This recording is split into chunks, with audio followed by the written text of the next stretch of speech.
Joining us on this segment is the National Coordinator, Congress of University Academics, Dr. Niyi Sunmonu. He's a senior lecturer, Department of Physics and Engineering, Physics, Obafemi Awolowo University, Ile-Ife. He will be speaking to us on how to revamp our education system and how to put an end to the ASUU strike.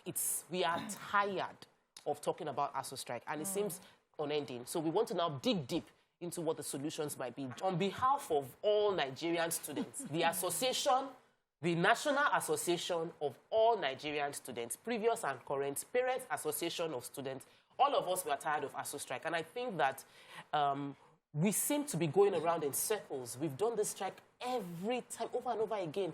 What do you think is what are we missing? I want to, with profound respect, quote a statement credited to Albert Einstein that when you do one thing over and over again and expecting a different result is a form of insanity. So we must start thinking outside the box. We can take it to another level of thinking as if there's no box at all. And we don't have in short supply people who can actually solve problems in this country with respect to industrial actions in the universities. For example, we are now in the democratic dispensation. We can take advantage of democratic norms to actually stem the tide of strike action. One of it is to intervene at the end of the legislation. When you intervene and you succeed eventually in getting legislations that will make government responsible, that will make it a problem if the government reneges on agreement, then you have a way out in that. You can also look at the intervention of industrial arbitration panel, because that in discussions in arbitration, then certain decisions can be handed down that will be binding on all parties involved. You can also take the long route of legal action. That legal action, if anybody violates, whether the government or the union, then it becomes a kind of offense or a contempt of the court. If that happens, then that can deepen our democracy. So there are a number of interventions beyond these three I've mentioned that we can bring in to stem this tide of incessant strike action. So the main issue that we're looking at, no matter how we call it, revitalization, memorandum in 2009 that has not been answered, IPPIS to UTAS, is the issue of money. Stop. The government is claiming that they do not have money. No matter how you go around, there is no money. There's no intention to even put in money. There's no plan to do something about providing money to ensure that these people have their needs. How do you go from there? Even if you take a legal action and they say, we don't have money to pay, who do you hold? I think, thank you very much for that question. I think your question stemmed from the perspective of the government will have to make 100% provision. We can look at alternative sources of funding in the university. Okay.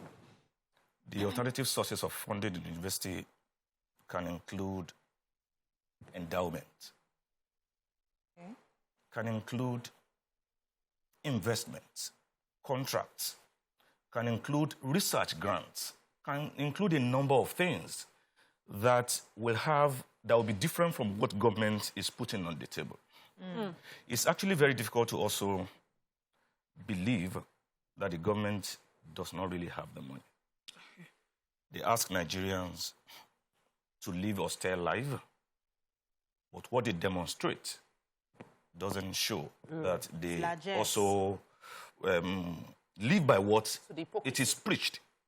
So, in that kind of example that I just cited, what we will advocate in the Congress of University Academics will be that discussion,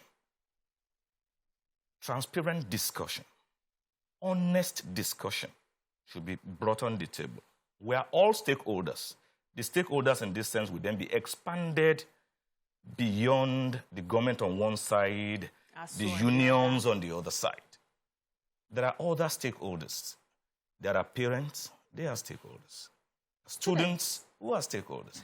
There are also experts in university administrations. There are also administrators within the universities who have seen it, who have learned, who have since made some mistakes, who have also, in the course of their administration, they've seen some loopholes in what will have made them perform better, but they have some kind of impediment that didn't allow them to do as much as they wanted to do. So we bring all these people on board, have honest discussion.